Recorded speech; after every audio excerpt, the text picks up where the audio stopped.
Assalamualaikum warahmatullahi wabarakatuh.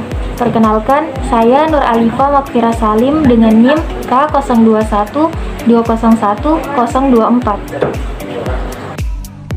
Perkenalkan, saya Nurunisa dengan NIM K0212011079 dari kelompok 8. Perkenalkan, nama saya Krimas Kulina Bella dengan NIM K0212011053. Perkenalkan, saya Mukalsum Ilyas dengan NIM K0212011075 dari kelompok 8. Perkenalkan, nama saya Adilia Putri Amri dengan NIM K0212011039 dari kelompok 8. Perkenalkan, nama saya Nur Hikmah dengan NIM K0212011051 dari kelompok 8.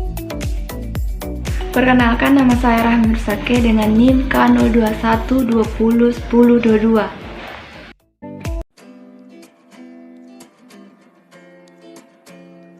HDL merupakan jenis lipoprotein yang mengandung konsentrasi protein tinggi, yaitu sekitar 50%.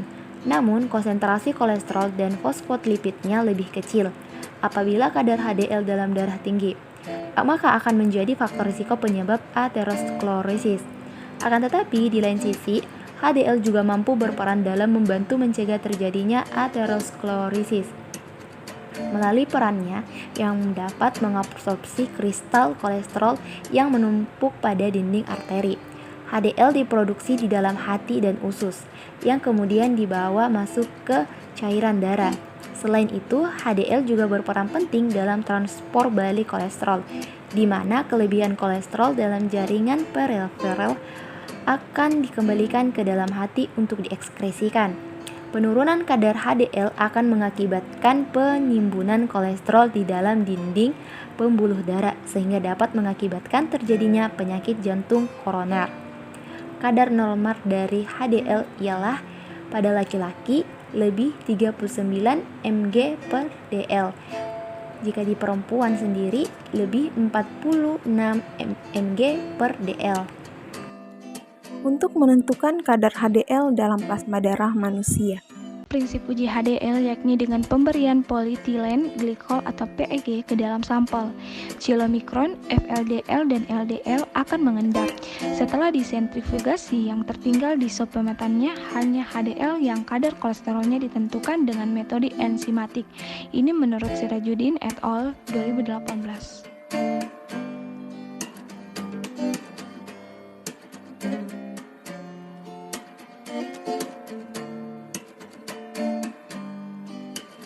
Sediakan tabung bersih yang telah diberi label. Kemudian, isi tabung dengan sampel serum sebanyak 300 mikroliter.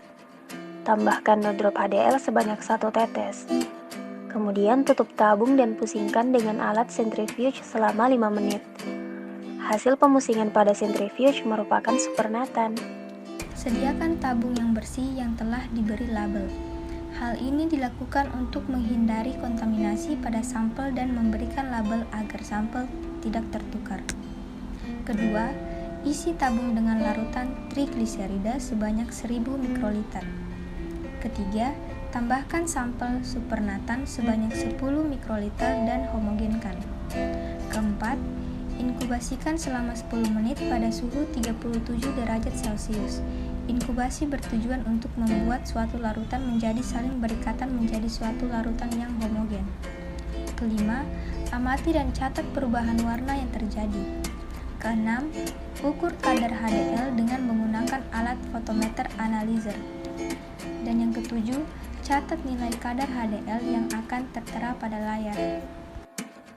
Sesuai dengan Direktorat Pencegahan dan Pengendalian Penyakit Tidak Menular, Kementerian Kesehatan Republik Indonesia dikatakan bahwa apabila HDL lebih dari 60 mg per desiliter termasuk ke dalam golongan optimal dan dapat menurunkan risiko penyakit jantung.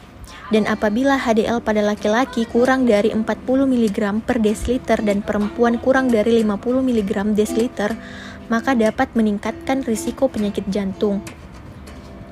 Semakin tinggi angka kolesterol HDL seseorang, maka akan semakin rendah risiko orang tersebut terkena penyakit jantung. Seseorang yang memiliki HDL yang sangat rendah jika memiliki kadar HDL kurang dari 20 mg per desiliter dan sering mengalami hipertrigliserida berat atau memiliki trigliserida 500 mg per desiliter. HDL merupakan jenis lipoprotein yang mengandung konsentrasi protein tinggi.